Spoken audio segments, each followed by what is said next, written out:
In the last video, you would have seen I bought the rights for the engine gearbox all running gear from this Cat B Audi RS3 with a Dazzler engine. And you can see it was flooded and the interior is absolutely awful. Flooded right up to the dashboard. And the idea is we're going to stick it in my Skoda Octavia VRS. Now, in the last video, we also got the car into the workshop and we stripped the front end and we took the engine and gearbox out. But we don't know if the engine's any good because if you can see, look, it's full of water. But we're going to give it a go anyway. So if you missed part one, go click in the top right hand corner now. And in this video, we're going to strip the rest of the RS3 and get the Skoda back in the workshop. Right, the first thing we're actually going to do is just whip this exhaust off to see what kind of water damage is in the turbo. And also I need this exhaust off so I can get a forklift in here and get this off the pallet. I have already removed the exhaust clamp, so it should now just pull off. Like so.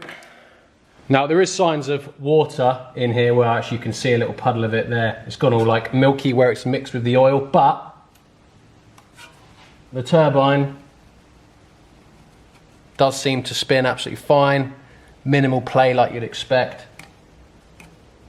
So no, that looks to me like that's all right.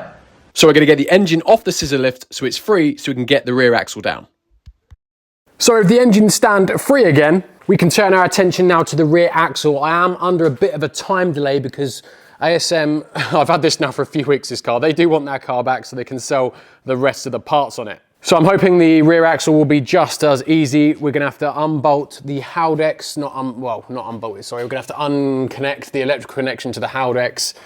We've got a few other electrical connections such as brake pad warnings, ABS sensors, and the xenon level sensor as well there. And then we've got a couple of brake lines and the handbrake cable as well needs to be detached. Other than that, then the whole thing can just bolt there, look. There's more bolts somewhere else. There's another bolt here, another couple of bolts there. And again, we can then drop the whole rear axle down. But first we need to take off the exhaust because that's in the way.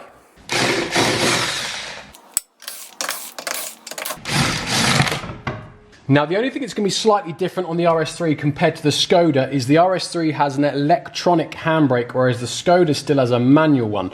So we are going to have to put the brake caliper from the Skoda onto this and take the RS3 one off. I think that's the best way of doing it. But for now, obviously, we're just going to take it all off as one. I'm just going to unplug the connection for the electronic park brake instead. So here, removing the brake line to the caliper, the ABS wiring, the brake pad sensor wiring, and the parking brake wiring because it's an electronic parking brake on the RS3. We also need to remove the top damper bolts as well, remove the exhaust, and then got to do the same with the other side. I'm going to bring my pallet in as well, drop the rear axle, including the diff, onto the pallet, remove the remaining bolts, and hopefully just lift the whole thing up.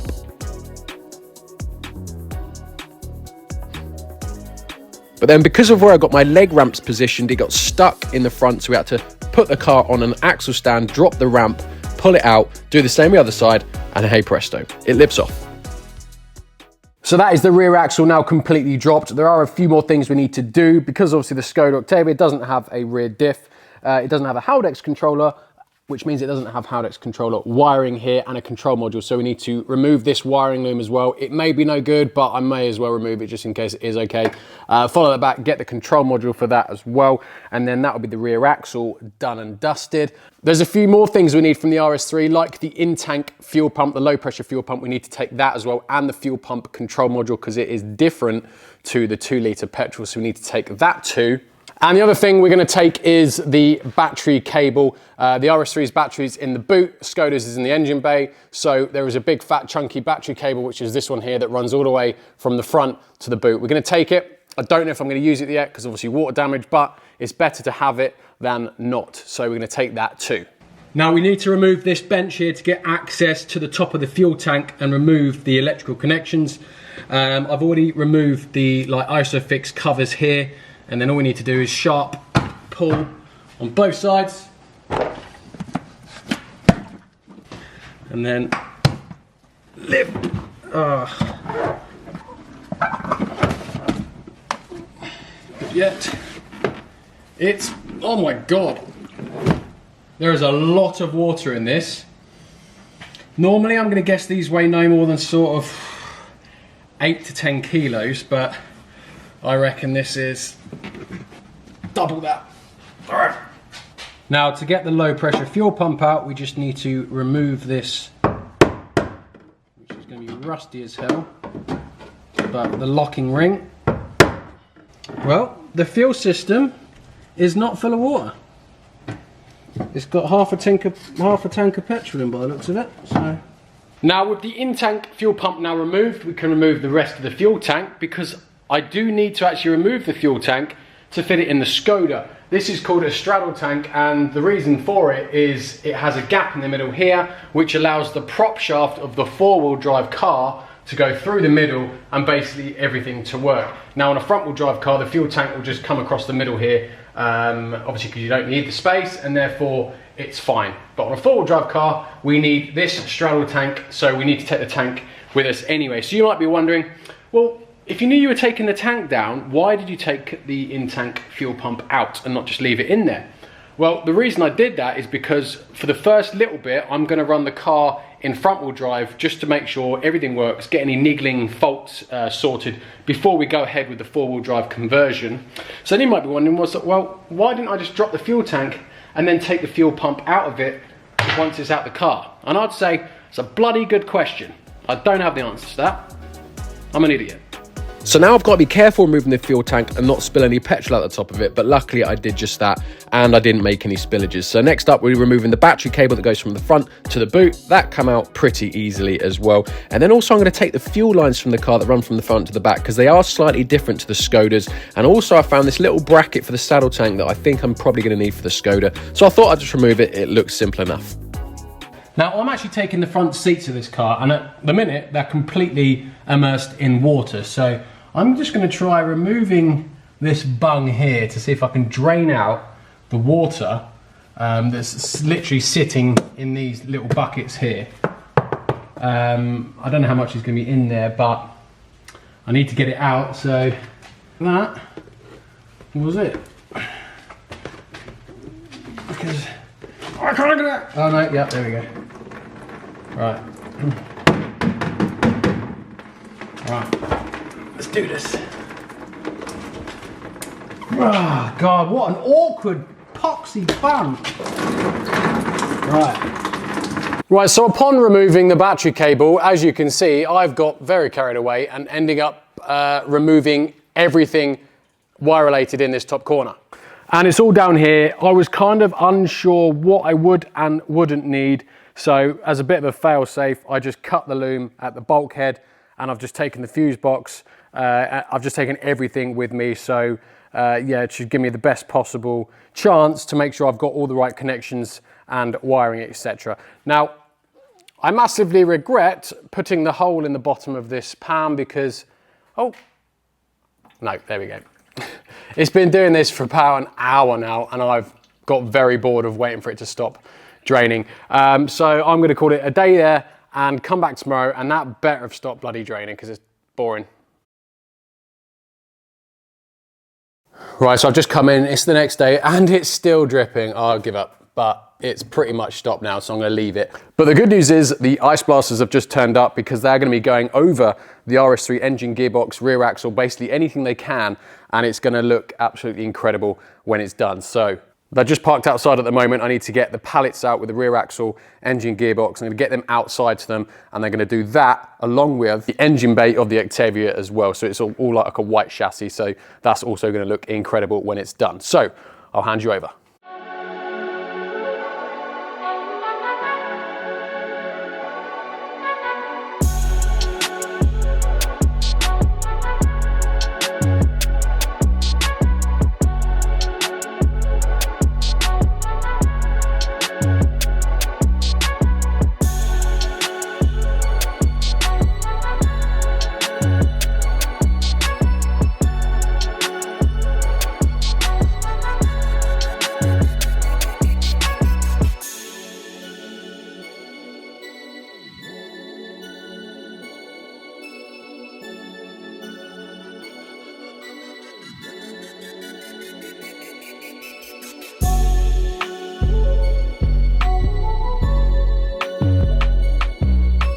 The guys are still smashing it, doing the engine and the rear axle. And we're gonna jump in this. I'm gonna put a load of tires on the trailer. Luckily, the ice blasters are also on hand to help you push the trailer into the workshop so we could drop the RS3 onto it. I didn't quite have enough room with the transporter on it, so this was the best way of doing it.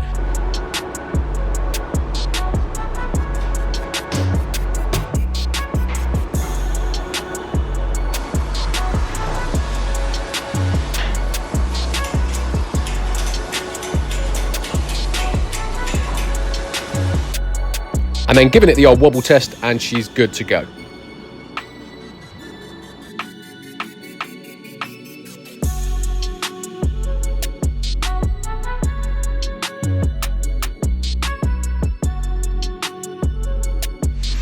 Right, the ice blasters are still going. You can probably hear them over in the distance. Now, I've just got the car outside. I've parked it up. I've just unbolted the passenger seat, and I'm going to get them to ice blast this as well. And if I'm honest, this is, for some reason, the one I've been excited to see the results of most.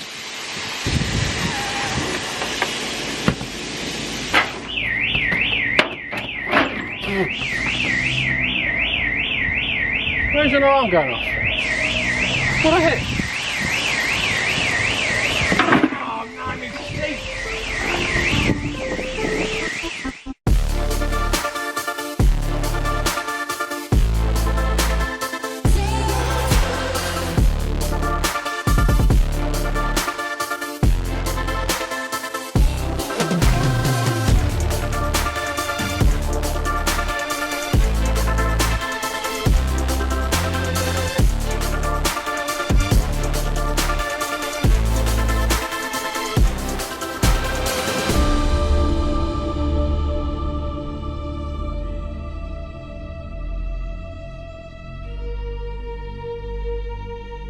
The ice blasters are finished and they have absolutely smashed out the park.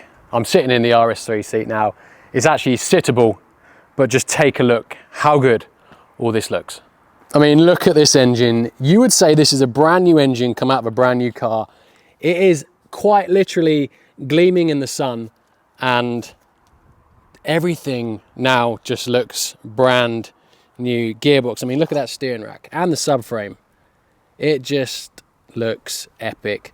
Back of the engine, everything. Look at the hub, drive shaft boot, brand new. Suspension strut, looks, I mean, I could go on. I'm gonna put a few overlays in as well, but just look how good it is. They have absolutely smashed it out the park. Rear axle as well. A little bit more rust at the joints here, where obviously it's sat up against in the car, but it just looks diff. Absolutely incredible. And the piece de resistance, the seats. I mean, you saw how bad the seats were a second ago. Just look how good they look now. Now, small disclaimer, they did say they wouldn't normally do seats because if you can see, look, it has pitted the leather ever so slightly. However, we did come to the conclusion that the seats are really hard. Like, this is supposed to be like soft Nappa leather, and the seats are now really like almost crispy from where they've obviously been sat in water for a long time. But I said, look, they were going to go in the bin, so I'm going to put them in the Skoda like that. It gives it a bit of character, like these were flooded seats up to the water like that, so they're going to go in like that. I think that'll be pretty cool. Quite happy to sit on them, as you just saw. But yeah, really happy with how everything has come out, and also done the trims as well. Look, engine cover, airbox, engine mount, and a few other bits as well. So again, a massive thanks to the ice blasters, smashed out the park. I will leave the links to them in my description. So now, oh, they've done the engine bay on the Skoda as well. So while they're here, they made the Skoda engine bay look brand new, ready for the RS3. I told them not to bother about the subframe because obviously that's coming out, but they've done it anyway. And look, engine bay in the Octavia now looks pretty much brand new as well. Done this side of the chassis. So when we get the engine in here now, it's going to be looking absolutely epic. So that is the next step.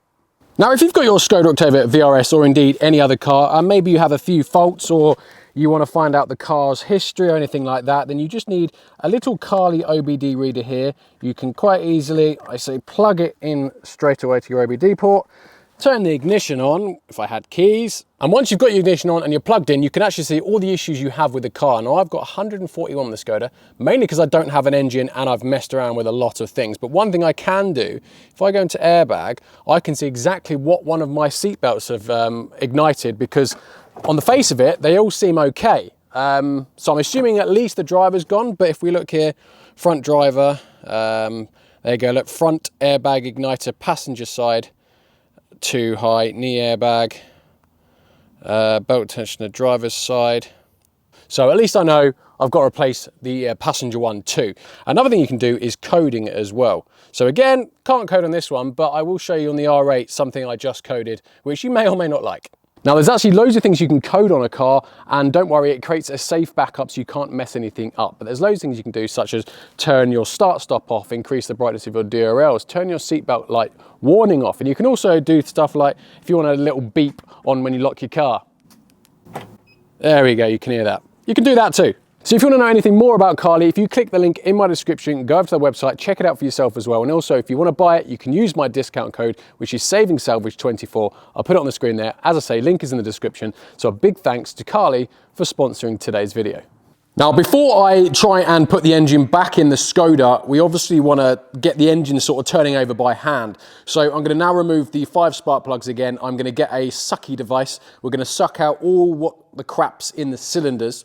And then what I plan to do is pour, I'm going to go to Halfords now and get some like WD-40, some like water displacer.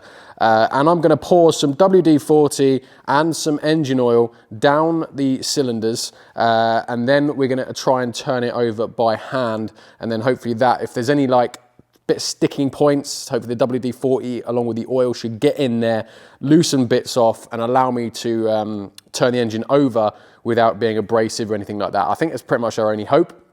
So hopefully that goes well. So I'm going to suck all the crap out now and see what we get. Right, so I've got my little pump here connected to a battery. Let's start with cylinder, actually no, cylinder 1 is the only one that was empty. I can see the top of the piston, it's dry, so we don't need to worry about that one.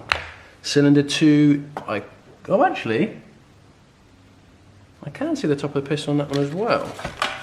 I do not remember it to be so. So let me just stick this down here. Please fit through the hole. Oh, it doesn't fit. No! Damn you. Oh, it does fit. I was going to say that's such a tight fit. Right, other end. Don't think there's anything in this one. Where's the bloody button?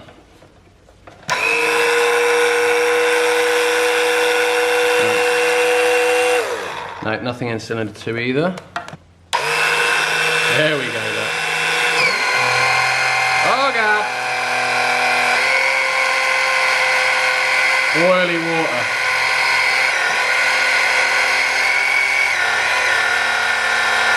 Oh my God. That's a full cylinder's full, look. Right. Now, I sucked up the rest of the cylinders as well, but for some reason there was only about 400 mil in one of the cylinders. I thought there was more full than that. Oh well. Right, I ended up getting a concoction of things. WD-40 water displacer, which is good. A Wins engine flush. Now, I don't know if they actually do anything, but in this instance, it can't hurt sticking it down the bore. And I got the thinnest engine oil, the thinnest, cheapest engine oil I could get.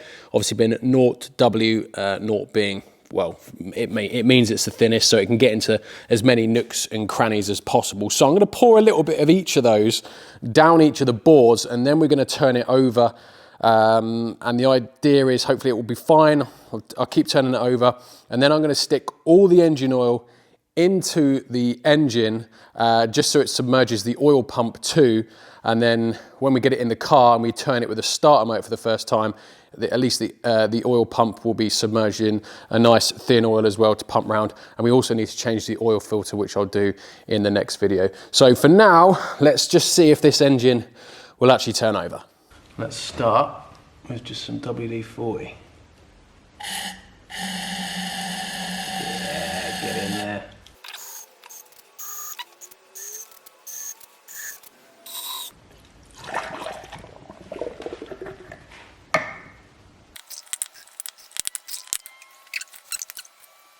But for some reason, this crank tool is designed for this engine but doesn't fit. So all these gaps here are evenly spaced. But I don't know if you can see it, on the crank here, I'll probably put a picture up, one of the bolts is slightly offset, which means this doesn't fit. So it means the offset bolt, which I believe is this one, I have to remove to be able to do it.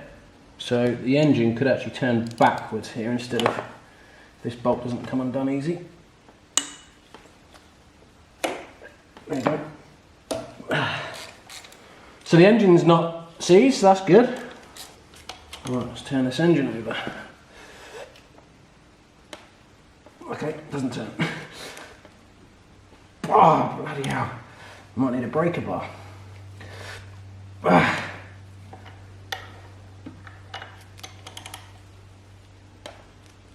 there we go. There we go. We're good. Oh, yep, there we go. TDC that one. Come on.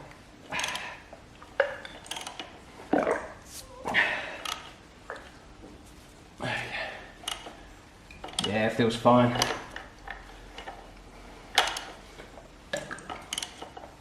Good bit of compression there, squirting out the top.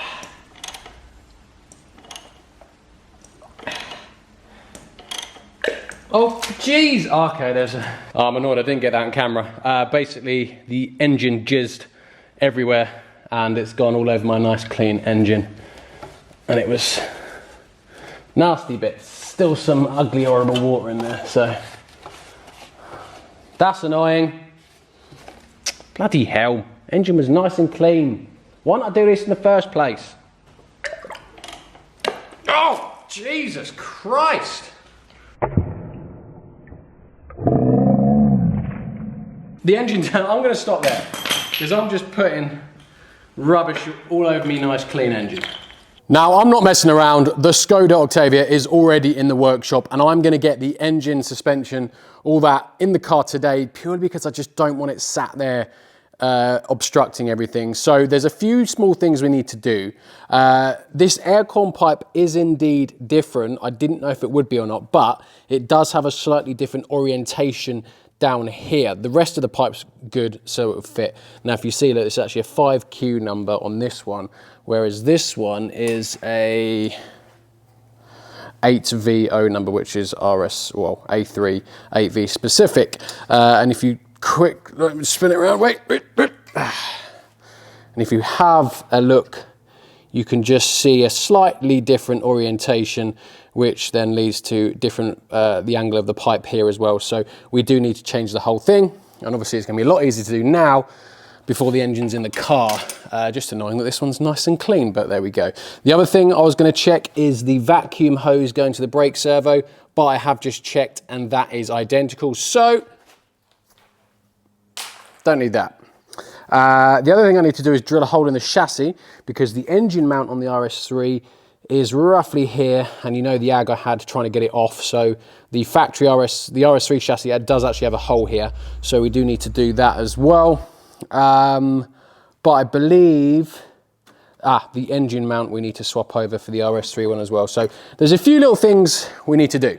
The aircon pipe was really easy. It was just one T30 bolt in the bulkhead and then a few clips on the side. And then we need to move on to drilling the hole in the chassis for the engine mount for the RS3. Now, this isn't actually for taking it off. It's more for putting it on. Now, I've just put the engine mount in position as to where it would go. And this is where the hole in the chassis needs to go. And I need to find a smaller pen.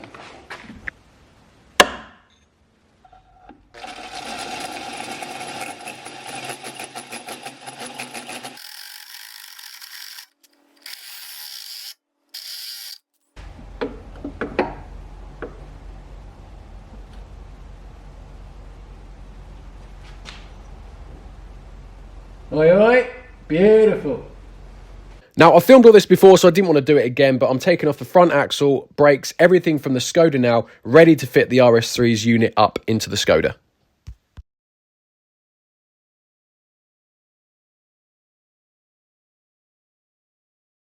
So I've been hard at work, but we do have the subframe engine gearbox all fully in the car now, and I've just hooked up the brakes too. So I've connected the brake lines, and I've also managed to use the Skoda's ABS wiring perfectly, and it integrated into the RS3's hub perfectly as well. Done the same with the other side. I've just cable tied this additional cooler up for the minute because we do need to obviously weld some brackets in there. However, because we're removing the washer bottle, I do have some studs which may be the same as where the additional cooler bolted to on the RS3. So we're going to take this off now and might be able to get away with bolting this one up.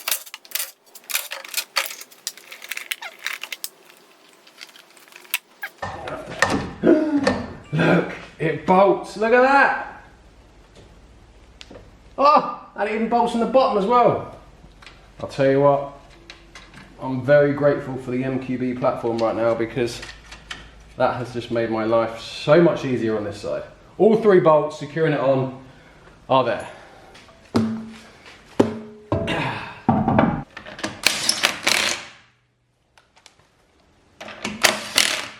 Oh, just look how good this looks. 2.5 Dazzler engine is now installed in my Skoda Octavia estate, and with the extended wheel track as well, just look how well it sits in the arch. It is pretty much flush and is, yeah, it's looking epic. So that is gonna be it for today's video, guys. I think I've covered quite enough. I'm pretty much spent. So while I go off now and bury my head in a wiring diagram, ready for the next video where we're gonna get this thing 100% running, it's time to push the Skoda Octavia RS out because I've got a Lambo to push in. Cheers, guys. So just push the tires out of the way.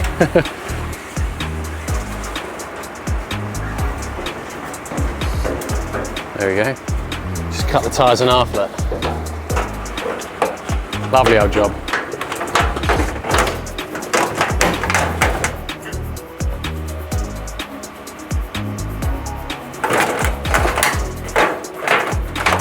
I do. There he is. There's a tyre in there, but that's probably going to help get it over the... There we go. My main worry was not to destroy your plate. Yeah, it's fine. I'm going to take the handbrake off because it's pulled right up to the stop. There we go. She's on. A couple of tyres in tow. And there goes the rest of the flood water.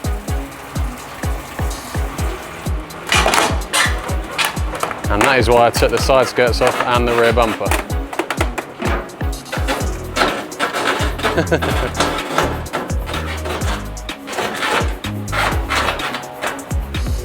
Quite literally, green recycled parts, look.